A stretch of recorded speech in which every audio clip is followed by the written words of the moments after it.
Episode शुरू होता है एक कॉन्सर्ट के साथ, जहां एक ओल्ड वुमन सिंगिंग कर रही होती है और वहां इंट्रोड्यूस होता है एक बहुत ही फेमस सिंगर ट्रिस। क्लाइन और डन स्मिथ भी कॉन्सर्ट में मौजूद होते हैं। वो डिस्कस करते हैं कि ट्रिस इतना बड़ा सिंगर होके भी इलीगल गुड्स में डील करता है। डन ऐड करता है कि इस मिशन पे सिर्फ वो दोनों हैं, क्योंकि मिस डेली अभी रिकवर नहीं हुई उस बड़े क्रीचर फाइट के बाद, और वो खुद भी पूरी स्ट्रेंथ में नहीं है। क्लाइन कैजुअली मेंशन करता है, विंसेंट अभी मरा नहीं, वो अभी भी जिंदा है। कॉन्सर्ट एंड होता है और सीन कट होता है, एक शिप सिटी की तरफ आती है। क्लाइन चेयर पर बैठा होता है, एक मैन की फोटो स्टडी करता है, फिगर आउट करने की कोशिश करता है कि उसके साथ क्या हुआ।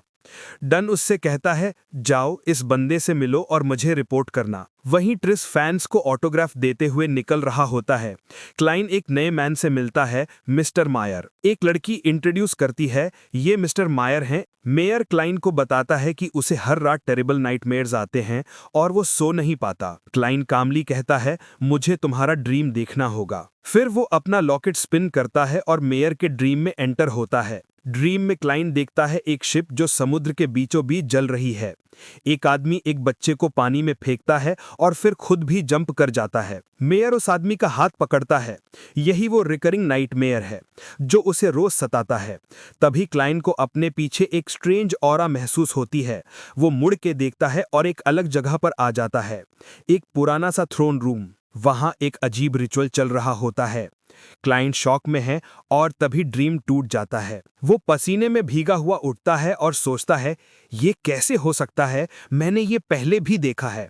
फिर वो मेयर की जगह से निकलकर डन को सब रिपोर्ट करता है। वो एक्सप्लेन करता है कि इसके पीछे ट्रिस ही है। डन कहता है, ट्रिस एक बहुत बड़ा सेलिब्रिटी है, बिना सॉलिड एविडेंस के हम कुछ नहीं कर सकते, इन्वेस्टिगेट करना होगा। सीन कट होता है ट्रिस के घर में। वो दो लड़कियों के साथ सो रहा होता है।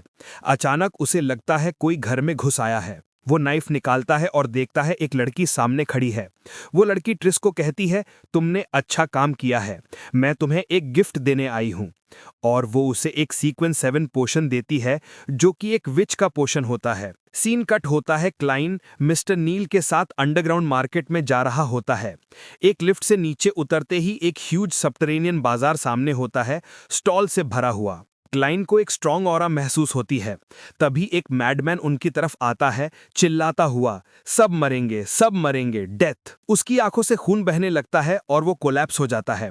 नील कैजुअली एक्सप्लेन करता है, ये नॉर्मल है, इसका निकनेम है मॉन्स्टर, रोज ऐसे ही होता है। वो एक शॉप विजिट करते हैं, कुछ आइटम्स और एक स्टोन देखते हैं। छोटी सी कॉन्वर्सेशन होती है। नील एक्सप्लेन करता है कि मार्केट में बहुत लोग उनकी वेंडर ग्रुप ज्वाइन करना चाहते हैं, लेकिन असल में वो खुद वेंडर्स नहीं बल्कि लैंड के ओनर्स जैसे हैं। तभी क्लाइंट ट्रिस को स्पॉट करता है। वो नील के साथ उसका पीछा करने लगता है, लेकिन नोटिस करता है कि और लोग भी उसका पीछा कर रहे हैं। ट्रिस अचानक भागना शुरू करता है। 3-4 लोग सामने आते हैं और उस पर फायरिंग शुरू कर देते हैं। ट्रिस एक बार गोली खाता है, लेकिन फिर डिसअपियर होके एस्केप कर जाता है। क्लाइन और नील बाहर निकलते हैं और देखते हैं डन स्मिथ ने ऑलरेडी 3 अटैकर्स को डाउन कर दिया है। डन कहता है, ट्रिस भाग गया, कैच नहीं कर पाया। वो उन्हें कार में बिठाता है और कहता है, चलो हमें और काम करना है। फिर क्लाइन को बोलता है, अपनी ट्रिस की हैट यूज करो और पता करो वो कहाँ गया। क्लाइन अपनी पावर यूज करके ट्रिस का लोकेशन ट्रेस कर लेता है। वो लोग वहां पहुंचते हैं और देखते हैं बहुत सारी लड़कियां बंधी हुई हैं, चारों तरफ आग जल रही है। एक लड़की गिर के क्लाइन पर आ जाती है और उसकी हैट भी गिर जाती है। क्लाइन उस लड़की से पूछता है, तुम्हें हेल्प चाहिए? लड़की कहती है, नहीं, मैं डॉक्टर के पास खुद जाऊंगी। क्लाइन उनकी ऑरा चेक करता है, सब नॉर्मल लगता है। ऊपर देख के डन सिर्फ सिर हिलाता है, मतलब ट्रिस यहाँ नहीं है। क्लाइन घर लौट के अपनी डायरी में लिखता है, डन के दिए हुए 6 पाउंड्स, फुल मून का सीन, लियोनार्ड और अपनी सिस्टर को दिया हुआ लॉकेट, सब नोट करता है। तभी दरवाजे पर नॉक होती है। क्लाइन खोलता है और सामने लियोनार्ड होता है। वो दोनों एक साथ निकलते हैं। सीन कट होता है एक ओल्ड विलेज में, जहां डन, लियोनार्ड, एसएचओ और क्लाइंट सब बात कर रहे होते हैं। वो डिस्कस करते हैं एक वर्कशॉप के बारे में, जहां लोग अलग अलग तरीकों से मरे। कुछ पॉइजन से, कुछ स्ट्रैंगुलेशन से और कुछ फायर में। उनका गोल है समझना कि ये डेथ्स हुई कैसे। वो एक घर में एंटर करते हैं, लियोनार्ड और क्लाइन अंदर जाते हैं। क्लाइन अपनी पावर यूज करके देखता है एक ओल्ड वुमन घर छोड़ के जा रही है और उसके पीछे एक यंग लड़की उसकी बैक पर हाथ रखती है। क्लाइन तुरंत सबको बताता है। डिस्कशन होता है कि ये एक लड़की है जो ब्लैक मैजिक प्रैक्टिस करती है और डॉल्स को पपेट्स की तरह यूज करती है। लियोनार्ड अपनी थियरी क्लाइंट को समझाता है। ये लड़की अपने मैजिक से डीमंस और भी इविल क्रिएचर समन करती है। वो एक पावरफुल मैजिशियन है, एक विच। वो क्लाइंट को बोलते हैं अपनी पावर यूज करके उसकी लोकेशन फाइंड करो। क्लाइन अपनी पावर से उसका एड्रेस निकालता है, एक मैप ड्रॉ करता है और तुरंत वो सब उस घर की तरफ निकल पड़ते हैं। वहां पहुंचकर उन्हें समझ आता है ये एक विच का घर है, अंदर बहुत एंटिटीज होने वाले हैं। वो अंदर जाने लगते हैं लेकिन विच तुरंत उनकी प्रेजेंस फील कर लेती है। विच एक पोशन निकालती है, पीती है और इनविजिबल हो जाती है। वो ऊपर जाती है और लियोनार्ड और डन को एंटर करने की कोशिश करते हुए देखती है। साथ ही कई और एंटिटीज भी प्रेजेंट होते हैं। इनविजिबल विच अचानक डन को पीछे से स्टैब करती है, लेकिन वो असली डन नहीं, एक क्लोन था जो ब्लास्ट हो जाता है। एक बुलेट विच की तरफ आती है लेकिन वो अपने नाइफ से रोक लेती है। तभी लियोनार्ड एंट्री लेता है और उससे फाइट करना स्टार्ट कर देता है। लियोनार्ड अपने अटैक से विच को डोमिनेट करता है, एक किक से उसे उड़ा देता है। जैसे ही वो उसे पकड़ने लगता है, विच अपने हाथ को नाइफ से कट कर देती है।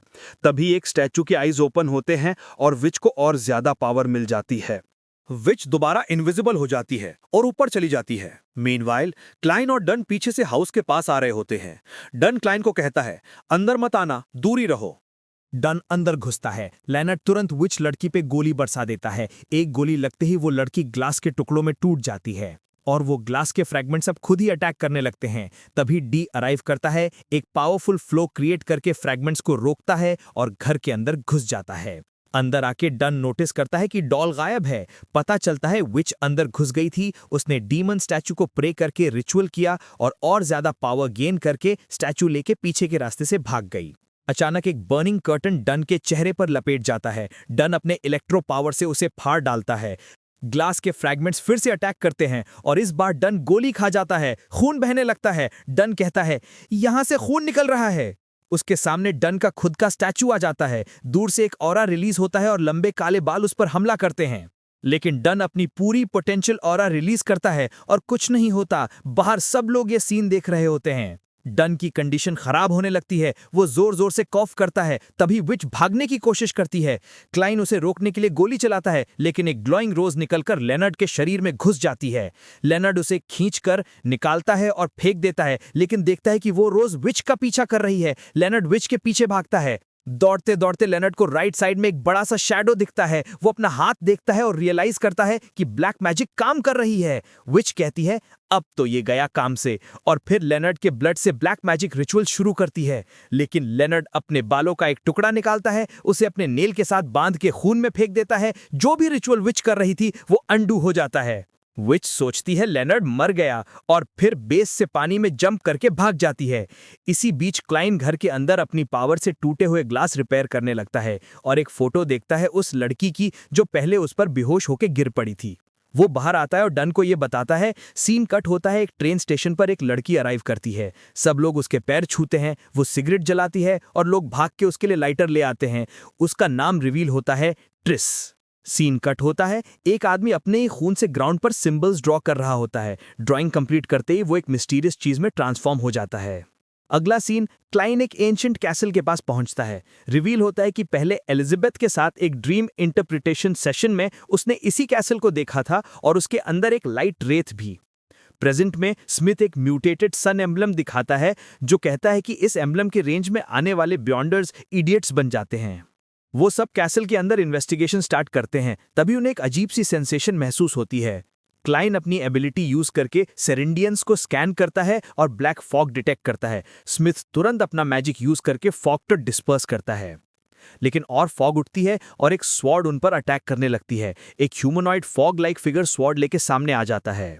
क्लाइन उसे बाइंड करने की कोशिश करता है लेकिन वो फ्री हो जाता है और बैट्स के स्वॉर्म में ट्रांसफॉर्म हो जाता है। स्मिथ उस फिगर से लड़ता है लेकिन वो उसे ओवरपावर करके एम्बलम को साइड में गिरा देता है। एक कंपेनियन ट्राई करता है उस एनिमी पे गोली चलाने का, लेकिन वो स्वॉर्ड से गोली को हवा में ही स्लाइस कर देता है। एनिमी अब क्लाइन पर हमला करता है। शॉकिंगली क्लाइन को कोई पेन फील नहीं होता है। केओस के बीच स्मिथ एम्बलम को रीएक्टिवेट करता है। एक पावरफुल वेव निकलती है जो सराउंडिंग्स को तोड़ फोड़ देती है। आखिरकार वो लोग मैजिकल क्लॉथ से व्रेथ को सील कर देते हैं। तभी क्लाइन एक एंशिएंट पोर्ट्रेट देखता है जो 1000 साल पुराना होता है। शायद एक कैसल का असली ओनर बैरन लेमूडे था जो लेजेंड कहते हैं गायब हो गया था।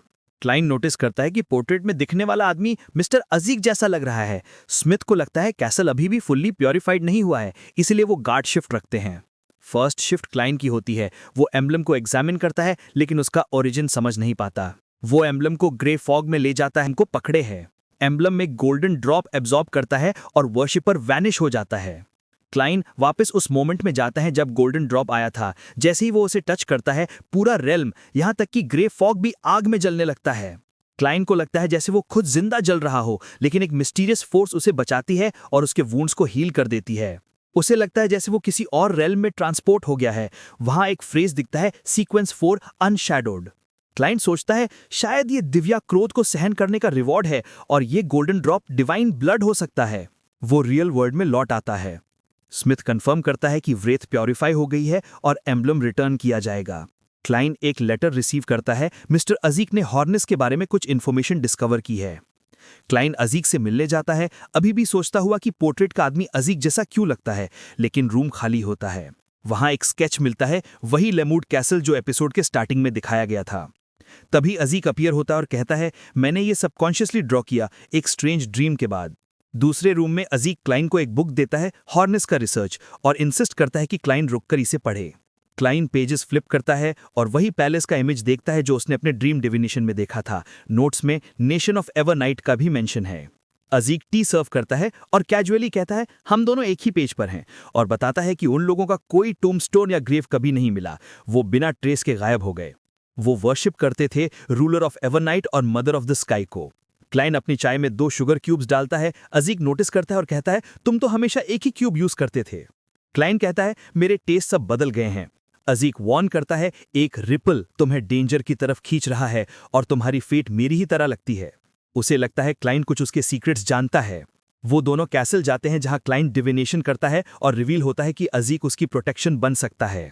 अजीक अपना पास्ट याद करता है, कैसे उसका बेटा एक हेवी स्वॉर्ड खींचता था और प्रिटेंड करता था कि वो किंग का नाइट है। क्लाइन रियलाइज करता है कि जो व्रेथ उन्होंने पहले फाइट किया था वो शायद आइसैक का चाइल्ड था। आइसैक स्वॉर्ड वेव करता है और एक पावरफुल स्पेल कास्ट करता है जो पूरा डिलैपिडेटेड कैसल रिपेयर कर देता है। क्लाइन एक विजन देखता है एक चाइल्ड का जो हंसता हुआ स्वॉर्ड पकड़ रहा है, और फिर ड्रीम फेड हो जाता है।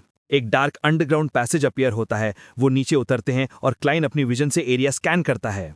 नीचे एक टूम्ब मिलता है। अजीक उसे ओपन करता है और एक सर्ज ऑफ मैजिकल एनर्जी निकलती है। एक सोल लाइक एंटिटी इमर्ज होती है और अजीक में मर्ज हो जाती है। अगला सीन एक बैटलफील्ड का है, कॉर्प्सेस से भरा हुआ। सोल्जर्स बॉडीज बर्न करते हैं। क्लाइन दूर से ऑब्जर्व करता है और देखता है कि एक कॉर्प्स अलाइव हो रहा है, वो अजीक होता है। तभी एक ओल्ड वुमन प्रोफेसी सुनाती है, एक कर्स स्पिरिट वापस आएगा और डेथ और डिजास्टर लाएगा। सोल्जर्स अजीक पे अटैक करते हैं लेकिन वो इजीली डॉज करके सबको मार देता है। रीएनफोर्समेंट्स भी आते हैं लेकिन वो सबको ओवरवेल्म कर देता है। अजीक एक जायंट स्केलेटन समन करता है और चार्ज लीड करता है। फिर वो पैलेस में वापस आता है जहां उसे ग्रैंड बैरन ऑफ लेमूडे का टाइटल और मेडल ऑफ ऑस्टो दिया जाता है। उसका बेटा भी दिखाया जाता है जो कहता है कि वो एक दिन अपने फादर की तरह नाइट बनेगा। क्लाइन ऑब्जर्व करता रहता है। एक दिन एजिक की वाइफ बीमार हो जाती है। क्लाइन को शक होता है शायद ही असली एजिक नहीं है। एजिक बालकनी पर खड़ा होता है और उसके सामने सोल लाइक बींग्स का पूरा होड घुटनों पर बैठा होता है। अचानक एक जबरदस्त ऑरा फूट पड़ता है जो उसके बेटे को पीछे फेंक देता है और उसकी तलवार तोड़ देता है। ड्रीम शिफ्ट होता है। एजिक की वाइफ और बेटा सो रहे होते हैं। एजिक स्नो में बाहर निकलता है, अपना आर्मर उतारता है और पहले से दूर चलने लगता है। उसका बेटा जाग जाता है, उसे बुलाता है, लेकिन एजिक एक बार भी पीछे नहीं देखता। प्रेजेंट में पता चलता है एजिक का फुल नेम है एजिक एडगर्स। वो कॉर्प्स कलेक्टर पाथवे पर है लेकिन उसका सीक्वेंस अननोन है। जो कॉर्प्स क्लाइन ने पहले देखा था वो एक्चुअली एजिक का ही चाइल्ड था और उसका स्कल मिसिंग था। इसका मतलब सीलिंग रिचुअल को ही किसी ने सैबोटाज किया था। इसी वजह से रेत अपीयर हुआ। एजिक अपने खून और तलवार से एक वेंचफुल स्पेल कास्ट करता है और कसम खाता है कि वो स्कल चुराने वाले को ढूंढ निकालेगा। स्पेल गलती से क्लाइन पर अटैक करता है। एजिक तुरंत उसे खींच के एक स्कल से भरे हुए रेल्म में ले जाता है। वो फिर एक और स्पेल करता है लेकिन फेल होता है। इसका मतलब है थीफ को अब ट्रेस करना इम्पॉसिबल है। वापस रियलिटी में आके एज़िक कहता है, मैं उस कल्प्रिट को जरूर ढूंढ निकालूंगा। लेटर दोनों एक ट्री के नीचे खड़े होते हैं। क्लाइंट पूछता है, क्या एज़िक अपना पास्ट याद करता है? एज़िक कहता है, सिर्फ फ्रैगमेंट्स। हर कुछ डेकेड्स के बाद वो डीप स्लंबर में चला जाता है, सब भूल जाता है एक्सेप्ट उसका नाम और बेसिक नॉलेज। हर बार वो नई फैमिली का ड्रीम देखता है, लेकिन हर बार उनकी ट्रैजिक डेथ होती है उसकी वजह से। इसी दर्द की वजह से उसने सॉलिट्यूड चूज किया। उसे याद ही नहीं कितनी लाइफ टाइम्स जी चुका है, और क्लाइंट का शुक्रिया अदा करता है थोड़ी मेमोरीज रिकवर करने के लिए। अपने घर जाते वक्त क्लाइंट सोचता है, मैं असली क्लाइंट नहीं हूं, एक दिन मुझे जाना ही होगा, पर जब तक मैं यहां हूं मैं बेंसन और मेलिसा के साथ ज्यादा से ज्यादा वक्त बिताना चाहता हूं। अगली सीन में क्लाइंट और एज़िक बैठते हैं। एज़िक कहता है, तुम मुझसे कुछ भी पूछ सकते हो। क्लाइंट अपनी फेट के बारे में पूछता है। एज़िक काउंटर करता है, क्या तुम्हें लेटली बहुत सारे कोइंसिडेंसेस हो रहे हैं? क्लाइंट को तुरंत याद आता है एंटीगोनिस फैमिली का नोटबुक। सीन शिफ्ट होता है। एक मोटा सा आदमी एक रूम में एंटर करता है। हम नहीं जानते वो कौन है। डेट रिवील होती है अगस्त 20th 1349। क्लाइंट और नील ऑफिस आते हैं जहां सब सेलिब्रेट कर रहे होते हैं। कैंडली उन्हें केक देता है और अनाउंस करता है कि उसकी एंगेजमेंट हो गई है। नील कॉन्ग्रेट्स देता है। सीका अपनी नोट्स लिख रही होती है। नील पूछता है कि तुम एक और नॉवेल लिख रही हो? वो कंफर्म करती है। लेनर्ड लेड बैक स्टाइल में आता है, थोड़ा पोएट्री ट्राई करता है। स्मिथ एंट्री करता है, सबको टास्क असाइन करता है, लेकिन क्लाइंट को भूल जाता है। फिर याद आता है और उसे चाइनीज गेट गार्ड करने का ऑर्डर देता है। स्ट्रिक्टली वार्न करता है कि इसे कभी मत खोलना जब तक कि खुद से न खोले, चाहे अंदर से कोई आवाज ही क्यों ना बुलाए। साथ ही याद दिलाता है कि 2 मंथ्स कंप्लीट होने पर क्लाइंट को 10,000 वर्ड्स का रिपोर्ट लिखना होगा। क्लाइंट केस फाइल्स कलेक्ट करता है और एक हॉल में चाइनीज गेट की तरफ ग्लैंस करता है। दरवाजा खुद ही थोड़ा सा खुल जाता है। क्लाइंट घबरा के अपना गन पॉइंट करता है। अंदर एक मिसफॉर्चून क्लोथ पपेट खड़ा होता है। सडनली इमरजेंसी बेल बजती है। लेनर्ड चेक करने आता है। क्लाइंट समझाता है कि पपेट ने उसे एक नोट देने की कोशिश की थी, पर उसने दरवाजा क्लोज कर दिया। लेनर्ड पीछे हटके कहता है, जो भी नाइट हॉक ऐसा देखते हैं वो बिना ट्रेस के गायब हो जाते हैं। वो स्पेल कास्ट करने ही वाला था, तभी पीछे से एक फिगर अपीयर होता है, पर वो सिर्फ नील होता है जिसका पेट खराब होता है और वो तुरंत बाथरूम की तरफ भाग जाता है। लेनर्ड एक्सप्लेन करता है कि पपेट डेकेड से इनएक्टिव था, शायद recently added artifact disturbance create कर रहा है, और वो आर्टिफैक्ट है एंटीगोनस फैमिली का नोटबुक। क्लाइंट ग्रे फॉग में जाता है और रोजेल के पेपर्स रिव्यू करता है। कंपेनियंस को थैंक्स बोलता है। जस्टिस पूछती है, स्पेक्टेटर पोर्शन डाइजेस्ट होने में कितना टाइम लगता है? क्लाइंट कहता है 1 से 6 महीने। हैंगमैन एक रूमर शेयर करता है, ऑरोरा ऑर्डर का एक सीक्वेंस 8 लिसनर ट्रू क्रिएटर का होली रेजिडेंस ढूंढ रहा है। जस्टिस पूछती है, ट्रू क्रिएटर कौन है? हैंगमैन एक्सप्लेन करता है, कुछ ऑक्स मानते हैं कि क्रिएटर कभी मरा नहीं, उसका एसेंस ही ट्रू क्रिएटर बन गया। रोजेल ने भी हैंडमैन कैरोट कार्ड उसी पे मॉडल किया था। क्लाइंट कहता है, मुझे तो उसे फॉलन क्रिएटर कहना पसंद है। हैंगमैन ऑफर करता है क्लाइंट का फेवर चुकाने का। क्लाइंट डिमांड करता है रोजेल की डायरी के और पेजेस या एंटीगोनस फैमिली की इन्फो। हैंगमैन रिवील करता है कि उनके रूट्स 3rd इपोक तक जाते हैं। वो ब्लड एम्परर को सपोर्ट करते थे और ट्यूडर एम्पायर स्टैब्लिश किया था। 4th इपोक में आइवर नाइट ने उन्हें डिस्ट्रॉय कर दिया। क्लाइंट हैरान हो जाता है। क्लाइंट एज़िक के वर्ड्स याद करता है और अपने पास्ट केसेस को रिव्यू करता है, स्पेशली जो नोटबुक से कनेक्टेड हैं। उसे लगता है कोई फिजिकल वर्ल्ड में इंटरफियर कर रहा है। एलियट के किडनैपिंग केस को दोबारा एनालाइज करता है और अब कंफर्म हो जाता है एलियट को स्पेसिफिकली इसीलिए किडनैप किया गया था ताकि क्लाइंट को नोटबुक के क्लूज तक लीड किया जा सके। जब डिविनेशन से और नहीं मिलता तो क्लाइंट सोचता है एडवांस करने का। पोर्शन फुली डाइजेस्ट नहीं हुआ, लेकिन वो एक्टिंग और डिविनेशन प्रैक्टिस कर रहा है। फिर उसे समझ आता है डाइजेशन सिर्फ एक्टिंग से नहीं होता। क्लाइंट क्लाउन पोर्शन के क्लूज सर्च करता है। उसे राइबर का कॉर्प्स दिखता है जिसमें ग्लोइंग ब्रेन है। एक और क्लाउन कॉर्प्स दिखता है with a red ऑर्ब of blood. फिर विंसेंट नोटबुक पकड़े दिखाई देता है। क्लाइंट सोचता है शायद नोटबुक यूज करके सीक्रेट ऑर्डर को ल्योर करके क्लाउन पोर्शन मिल जाए। उसे वो मिस्टीरियस फैटमैन भी दिखाई देता है, पर वो पहचान नहीं पाता। डिविनेशन क्लब में एक वुमेन क्रिस्टीना किसी लवी लैंडवार्ड्स को सर्च कर रही होती है। तभी क्लाइंट आता है। वुमेन उससे बोलती है उस आदमी को ट्रैक करने के लिए। क्लाइंट कहता है उसके कुछ आइटम्स चाहिए ट्रैकिंग के लिए। क्रिस्टीना एक प्रेग्नेंट वुमेन लाती है, कहती है लवी लैंडवार्ड्स ही उसका फादर है। क्लाइंट कहता है बेबी बॉर्न होने के बाद ही डिविनेशन पॉसिबल है। क्रिस्टीना नियरेस्ट क्लिनिक का पूछती है और उस वुमेन को ले जाके निकल जाती है। क्लाइंट एंजेलिका को फैटमैन की फोटो दिखाता है और पूछता है क्या वो उसे जानती है। एंजेलिका याद करती है 1 महीने पहले उसने विंसेंट के साथ डिविनेशन क्लब के बाहर देखा था। दोनों माउंटेन रूइंस की बात कर रहे थे। सीन लाइब्रेरी कट होती है। फैटमैन वहां आता है। क्लाइंट रिकॉर्ड्स चेक करता है और लवी लानवास का नाम दिखता है। एक और नाम भी दिखता है, सीरियस अरापस, जो जुलाई 14 को वैनिश हुआ था और जुलाई 15 को विंसेंट मरा था। फिर आर्कियोलॉजी सेक्शन में जाके एक बुक उठाता है और वही फैटमैन देख लेता है। क्लाइंट कंफ्यूज होता है क्या करे, पर फैटमैन अचानक भाग जाता है। क्लाइंट उसका पीछा करता है, पर वो विंडो से जंप करके निकल जाता है और खून की ट्रेल छोड़ जाता है। ट्रेल फॉलो करते ही क्लाइंट पर फैटमैन का मॉन्स्ट्रस वर्जन अटैक कर देता है। क्लाइंट उसे गोली मार के खत्म कर देता है। रिवील होता है कि वो आदमी सीक्रेट सप्लिकेंट पाथवे की सीक्वेंस 9 का मेंबर था। क्लाइंट तुरंत डिविनेशन करता है क्लाउन पोशन रेसिपी लेने के लिए, लेकिन जैसे ही वो सक्सेस होने लगता है दिया जाता है। स्मिथ आता है और उसे डांटता है कि स्पिरिट से बिना सोच समझ के बात करने के लिए। लेनर्ड कैजुअली बोलता है क्लाइंट ने इतने छोटे टाइम में उतने बियॉन्डर इंसिडेंट्स देखे हैं जितने और किसी ने कभी नहीं देखे। लेनर्ड एक एनवेलप उठाता है जो एक डेड बॉडी के पास पड़ा होता है। उस पे लिखा होता है मिस्टर जी के लिए। क्लाइंट तुरंत कंफ्यूज हो जाता है, ये मिस्टर जी कौन है भाई? तब स्मिथ समझाता है कि ये अरोरा ऑर्डर के लोग अपनी पहचान के लिए लेटर्स यूज करते हैं, और ये वाला लेटर विंसेंट और उस फैटमैन दोनों ने लिखा था। लेटर में लिखा था कि उन दोनों को एंटीगनिस्ट फैमिली के नोटबुक में सिर्फ कुछ पोशन रेसिपीज मिली, जैसे कि क्लान पोशन। क्लाइंट शॉक हो जाता है और कहता है मैं तो खुद उस रेसिपी के बहुत करीब था, पर किसी ने मुझे रोक दिया। स्मिथ कहता है कि उन रेसिपीज को होली कैथीड्रल के थ्रू ऑथेंटिकेट करना पड़ेगा, पर लेटर के एंड में एक और लाइन लिखी होती है, एक मिस्टीरियस वार्निंग। एंटीगनिस्ट फैमिली का ट्रेजर ऑफ रिसर्जेंस हॉर्नेस के माउंटेन रेंज के अंदर एवर नाइट के रूइंस में छुपा हुआ है। और नीचे लिखा था please help with doomsday. Signature serious एरेपस। क्लाइंट तब समझता है वो फैट मैन एक्चुअली सीरियस ही था। बाद में क्लाइंट वापस जाता है अपने ग्रे फॉग डोमेन में। वो लेनर्ड के वर्ड्स याद करता है, कितने सारे बियॉन्डर से मिल चुका हूं मैं, शायद कोई सब कुछ कंट्रोल कर रहा है। उसके दिमाग में एक चीज फ्लैश होती है, वो सबसे बड़ा कोइंसिडेंस उसकी लाइफ का, उसका अपना सुसाइड। वो डिविनेशन करता है ये समझने के लिए कि उसने खुद को क्यों मारा था, लेकिन उसे कुछ नहीं दिखाई देता। और तभी एकदम से उसका पोशन पूरी तरह से डाइजेस्ट हो जाता है। क्लाइंट रियलाइज करता है, अरे तो की डिविनेशन नहीं बल्कि एक्टिंग और एक्सपीरियंस थे। अब उसकी स्पिरिचुअल कंट्रोल और भी स्ट्रांग हो जाती है। वो एक फैक्ट्री का विजन देखता है जिसमें 2 रेड चिमनीज हैं। उसे लगता है यही जगह है, यहीं पे मास्टरमाइंड हो सकता है। फिर सीन कट होता है।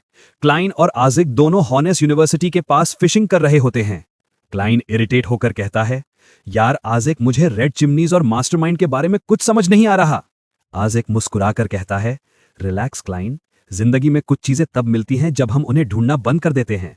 क्लाइन फिर सोचता है शायद आजिक सही कह रहा है, लेकिन फिर भी उसके दिल में एक बात चलती है, मुझे क्लाउन पोशन और कुछ स्पेशल कार्ड्स चाहिए, तभी मैं उस मास्टरमाइंड तक पहुंच सकता हूं। कुछ दिनों बाद क्लाइन फिर से मिलता है जस्टिस और हैंग्डमैन से अपनी ग्रे फॉग मीटिंग में। हैंग्डमैन इस बार एम्परर रोजेल का एक नया डायरी पेज लाता है। उसमें लिखा होता है द अननेम्ड आइलैंड, पर उसके आगे कुछ नहीं लिखा। जस्टिस बताती है कि वो एक सीक्रेट बियॉन्डर ग्रुप से मिली थी और उनके पास और डायरी पेजेस हो सकते हैं, लेकिन बदले में उसे चाहिए सीक्रेट ऑर्गेनाइजेशंस के बारे में इंफॉर्मेशन। क्लाइन और हैंग्डमैन दोनों एक दूसरे को देखते हैं, यार हम दोनों ही जानते हैं ये चीज। हैंग्डमैन कहता है इंफॉर्मेशन मिलेगी पर 1000 पाउंड्स लगेंगे। क्लाइन लिटरली शॉक हो जाता है, भाई मुझे लूट रहा है क्या? लेकिन जस्टिस तुरंत हाँ बोल देती है और दोनों के एक्सप्रेशंस प्राइसलेस होते हैं। हैंग्डमैन कहता है ठीक है बताता हूं। वो समझाता है कि दुनिया में 100 से ज्यादा सीक्रेट ऑर्गेनाइजेशंस हैं। कुछ पुराने जैसे सीक्रेट ऑर्डर, डीमन सेक्ट और एस्थेटिक ऑर्डर, ये सब 4th ईपॉक के जमाने के हैं। एस्थेटिक ऑर्डर सबसे पुराना है।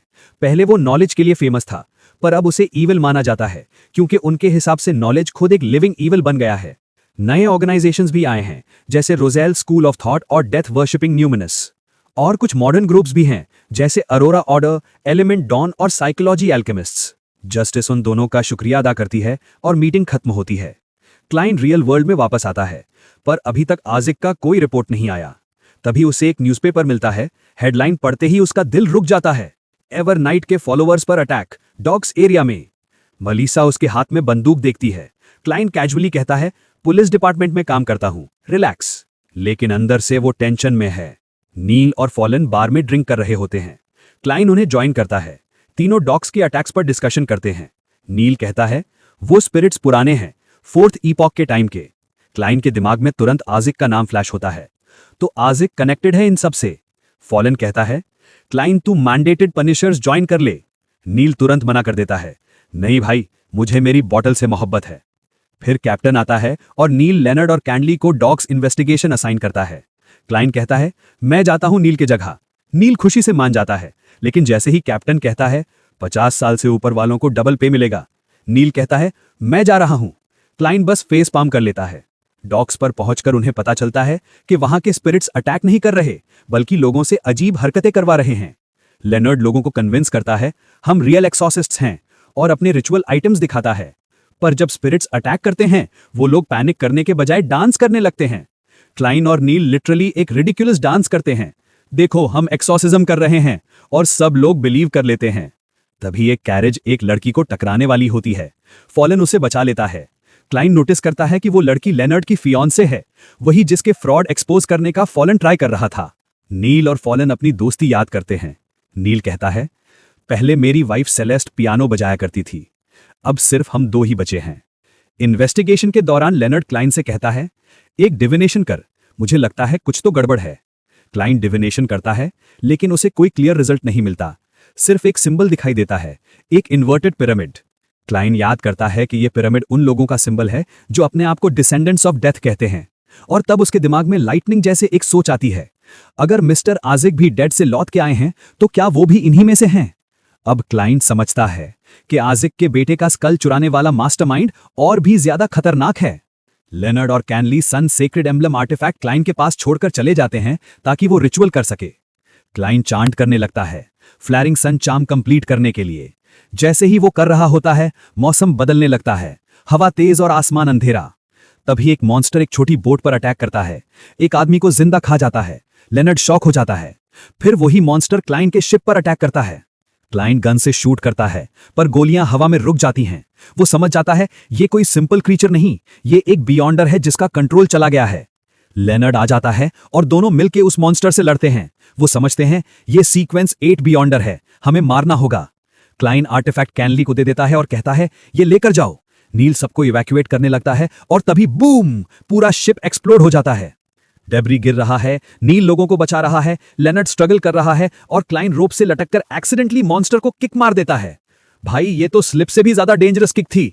मॉन्स्टर गिरता है, नील उसे पकड़ता है और लेनर्ड उसे ट्रैप कर लेता है। तभी नील एक बॉटल उठाता है, उस पर लिखा होता है फैन। सब रियलाइज करते हैं वो मॉन्स्टर कोई और नहीं, फॉलन ही था। नील कहता है, मैं खुद उसे मारूंगा। वो अपने दोस्त को लास्ट गुड बाय कहता है और ट्रिगर दबाता है। नील वापस घर आता है, पियानो के सामने बैठकर एक उदास ट्यून बजाता है। क्लाइन एक पुरानी फोटो देखता है, नील, फॉलन और उनके दोस्तों की। वो सोचता है, इतना अच्छा बियॉन्डर कैसे मॉन्स्टर बन गया? क्लाइन के पास सिर्फ 2 फ्लैरिंग सन चार्म्स बचे हैं, जो उसे नोटबुक और मास्टरमाइंड तक ले जा सकते हैं, पर किसी को मॉन्स्टर बनने से नहीं रोक सकते। वो याद करता है कैप्टन के वर्ड्स, बहुत सारे नाइट हॉक्स मॉन्स्टर बनकर मर गए। क्लाइन अपने आप से कहता है, नहीं, ये एंड नहीं है, मुझे एक सोल्यूशन ढूंढना ही होगा। और तब वो डिसीजन लेता है, अब समय आ गया है क्लाउन सीक्वेंस में एडवांस करने का। ये एपिसोड यहीं खत्म होता है। नेक्स्ट एपिसोड जल्द ही आएगा। Please like, comment and subscribe जरूर करें।